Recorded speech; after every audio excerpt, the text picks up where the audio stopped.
It's Laura Eubanks of Design for Serenity with your succulent tip of the day, and it's Walkabout Wednesday. I'm back from Northern California where Greg and I spent about 5 weeks getting some R&R, and I just got home the other day. I haven't really done anything. I haven't done anything out here in the garden except pick up dog poo. And it's Wednesday, so I thought this is perfect. Let's walk and see how this garden has survived in my 5 week absence. Now, to give you kind of a foundation, it is currently February 10th. We left on New Year's Eve. So in the month of January here in Chula Vista, California, we had weather for us. I mean, it rained, it hailed, it was windy, and I was just kind of in a titter up in Northern Cal, hoping my garden was okay. I did have someone here to take care of the dog that splashed some water on the plants a couple of times, my daughter Alex, but still, you know, a mother leaving their child alone for 5 weeks. So I had reworked the gutters before I left for NorCal, and I'm really, really tickled with how they look. Doesn't look like we lost any plants. It looks like these little Echeveria, if that's what these indeed are blooming out. It's super, super cute. Some of our plants are blooming right now in the winter, aren't they? And look at this. This is a Pachypodium, and I stuck this in here. You can see that that I had beheaded it, and these are all offshoots from this stem beneath that cut. So that's super exciting. My string of pearls. You all have been so patient with me. Remember when I took these string of pearls off the fountain back in the beginning of quarantine in March of 2020, and I stuck them in here, and I stuck rocks on top, and I told you, oh yeah, you know, they're gonna root and be fine. Not so much. You know, I think I might have been a little cavalier. I maybe should have fussed a little more, softened up the soil, you know, really worked harder at giving them, you know, a good base, because that looks terrible. These actually look okay. But most of the string, see, that's good, not good. I don't know, guys. You know, I don't know. I think probably what I'm going to do is give them, you know, like a major, major, major haircut. Remember over on the fountain, I did cut some back all the way back. So when we get over there, we'll take a look and see if they are regenerating. And if they are, then I might get even more aggressive and cut that all the way back.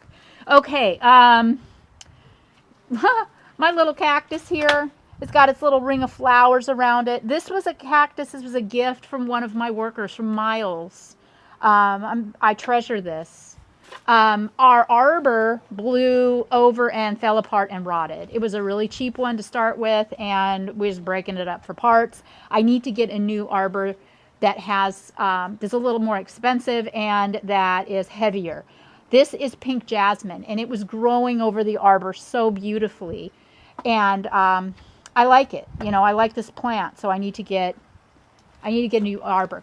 I just got off the phone with a virtual consultation with a beautiful lady named Sabine from the Oakland area in California, up in the Bay Area. It was her birthday today, and her husband Tucker bought her an hour of my time, and we went through her yard together, and we had the best time. And I was telling her about my Pilosoceras azuris and how right before I left for NorCal, it was getting ready to bloom. And I was so sad that I was going to miss the flowers. But here you can see that it's still doing it. So it looks like obviously the flowers are white. And isn't that just the greatest bonus? Because not only is this a spectacular blue and possibly blue plant, but it blooms. All my Eve's needle, all my little cactus looking good. This looks like, you know, my little Livingstone. I need to this is a Marcia Rafter pot. This is a beautiful pot, and this is a hot mess. So I need to rework this. I need to pull the plant out, add some fresh soil, and re-top dress. That's an embarrassment. Yeah, these living stones look good here. My little pin cushion is looking very lovely. Yeah, this stuff is all looking good. This is a little Aloe Procera, and it didn't get watered, and that's why it's completely naked. I had planted this trigona, Euphorbia trigona, before we left. It's looking great. All of the stuff underneath my bougainvillea is looking spectacular. Oh, look at the sea dragon. This is stunning. It's so tight. It's like the leaves have gotten a little smaller, but I love it. It's getting kind of a cone shape to it. And that might be because it doesn't get a tremendous amount of sun right here. And then my variegated euphorbia looks great. My citrus is doing really well. Check out my Satsuma Mandarins. They're not quite ready yet. They're still, hanging on there, and they're a little hard. But these are so sweet and fabulous, and I'm excited to be able to eat them soon. It's Bentley the Succulent Dog. Did you miss Mommy while I was gone, buddy? Yes, I missed you too. Yes, I did. He's getting grayer, but he's still fabulous. This little cactus over here, I had started at the beginning of COVID as a cutting, and see, it's thrown off some roots. But I've been lazy, kind of like with the string of pearls, and I didn't really plant it. I just kind of laid it on top of these rocks. And I think that it would be very happy now that I have planted it. Okay. Oh man, this cotyledon is in full bloom. This is absolutely stunning. Here's my little Fred Ives trunk. This is back from March of 2020. Remember, we thought we'd try and see if we could get any propagation off the stem, and I had some success with it. And then in the summertime, the success kind of stopped succeeding and everything kind of died back.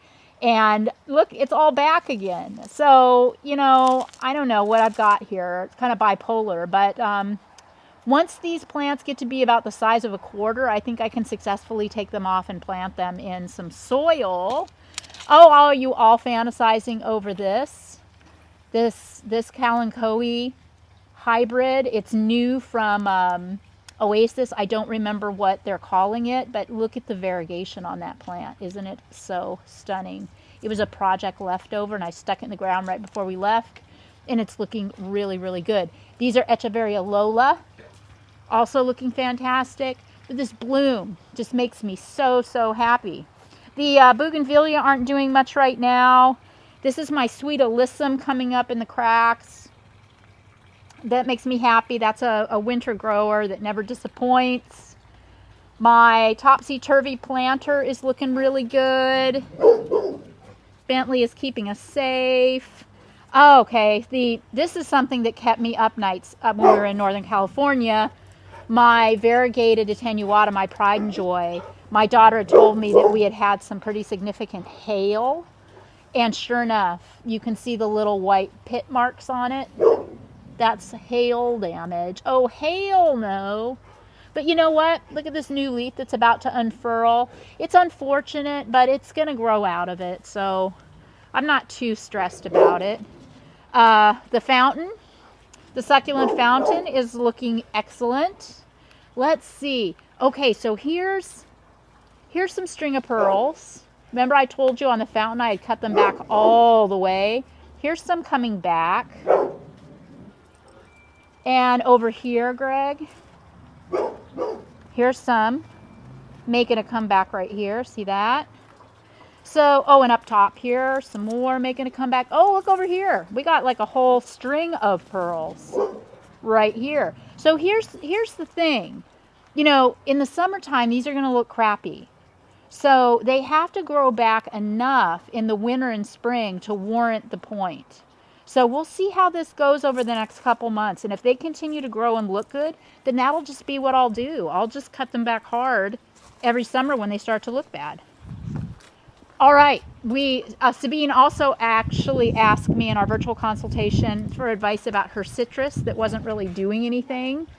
This is my Meyer lemon, and you've heard me complain about this tree.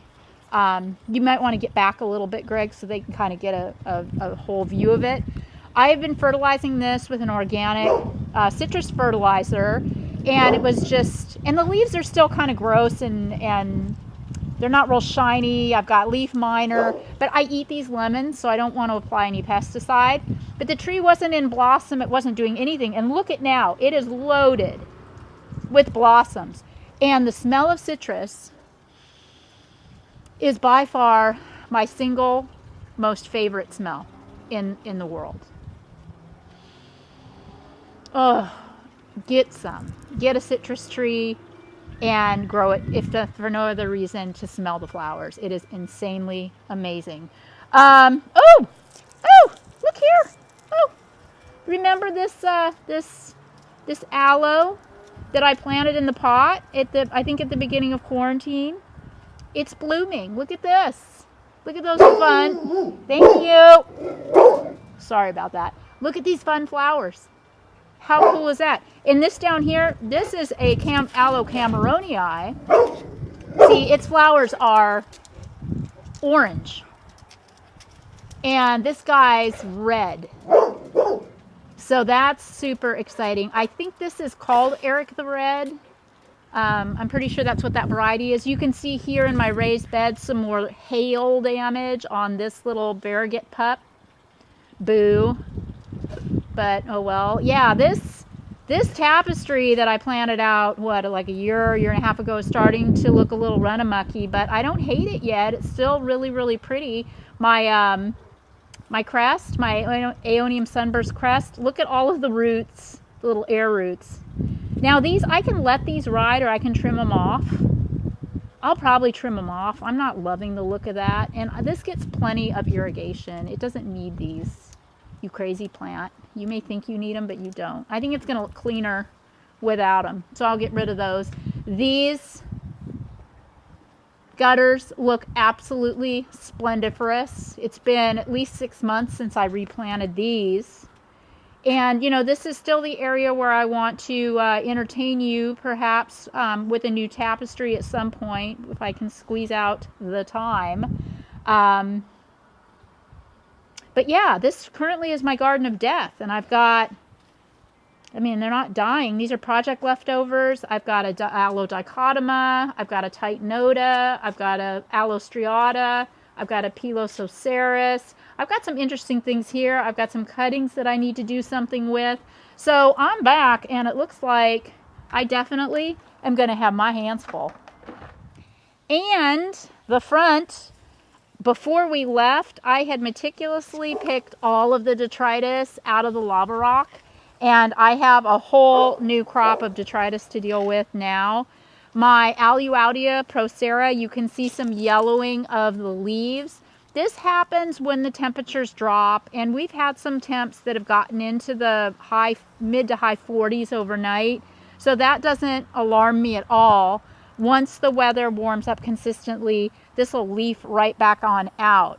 My barrels all look good. Remember this one, this experimental barrel that had rotted, and I didn't want to throw it away because my experience has been that even after rotting, the golden barrel cactus can often heal themselves and continue to thrive. So this has been like this for, oh God, well over a year. And you can see, you know, where it rotted all out. But look at all of the new tissue, all that green. Well, okay, it's not a lot, but there's some green new tissue here. And I just haven't had the heart to throw this away. So I've just, you know, just been leaving it here to kind of see what happens. And that's what I'm going to keep on doing. The aeoniums that I have the love-hate relationship with look spectacular in the winter because they are winter growers. And then in the summer, they kind of close up and all I see is dead leaves and it's terrible. But, you know, this is really, really pretty, and I'm going to let them ride clearly again this year, and then we'll make some decisions this summer based on how they look. The flanks I have promised you that I am going to redo these into something that is more sustainable. Every like 6 months I have to reinvent these flanks because we have footers from the retaining walls and about 2 inches with which to work with as far as soil goes. So there's not a lot, I can do. But I'm going to do something, bring in some pots or just, I don't know, but that's happening. Then, this is always fun. We talk about the microclimates here, how these 2 pots have such different growing habits. And my solution, because you can see this one is just paling in comparison to this pot. So what I'm going to do is just swap them out.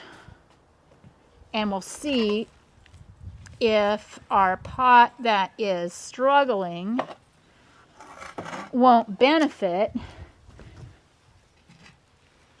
from its new home. So there's a thought for you too, maybe. Because there's nothing wrong with this. I mean, all the plants are healthy. It gets exactly the same amount of, water. I replanted them at the same time, and this one is just doing so much better. So let's see. I'll keep you posted on that. Okay, up here, we were up in Claremont on our way home from the ranch. We stopped at our son and daughter-in-laws and our grandbaby Lucy's. They just bought their first home in Claremont, and they've got a lot of plants. And they let me have this blue atoll that the previous owner had left. And I don't see this plant down here in SoCal. This is an Echeveria. You can see all of the rosettes on it, and I'm going to be cutting this up for parts. I've already used some of them in an arrangement, and I'm just super excited to get started with this plant. I am going to be reworking the shell with you guys because I think this just looks ratty now. My Aloe Plicatillus is still plicatillusing. This Aeonium, it was a leftover and it's looking very, very large. So I'm hoping that I can use it in an installation soon. This poor head planter, oh my gosh, it didn't get any water and there's not very much soil in it. So I'll rework all this with you guys too. It looks really, really bad. The little Echeveria imbricata that I brought in as a cutting a number of months ago has thrown off 1 pup. So this is a hen and chick kind of Echeveria. It's supposed to spread. It's not spreading. And it's planted under this gayei, which it's wintertime. And so the gayei, this Pachypodium is probably going to drop all of its leaves. But I also have a new branch. So that's super exciting there. My Susan Ock pots are looking large. The things in them are looking spectacular. I've got some Aluaudia cuttings that I need to do something with. When I tell you that you need to harden your plants off, this is what I mean. When you cut them, you wait until that cut calluses, turns into a scar before you stick it back in the ground. So these are ready to be stuck back in the ground. The chair's looking tight. I don't have an issue with that. So, all in all, I'm really pleased with how things look. I've got a day's work just grooming and picking up detritus and pulling little weeds. I won't bore you with that. But when I do some of the fun, bigger projects, I'll be sure and do a video. It's so good to be back. I'm so excited. And we've got some new merch that's about to drop. We're just waiting for our samples to come in, and then we will delight you with that. In the meantime, I appreciate you. What? The month, Heart Month. Oh yeah. It's special for a little. Greg just gave you a little spoiler. It has to do with Heart Month. So February's Heart Month. So we'll get into that later. But I thank you again so much for your patience while I was gone. Please like this video. Please subscribe to the channel if you haven't already. And thank you so much, too, for buying all the crap in the Teespring store. I mean, how fun. I just am so thrilled that you guys like it.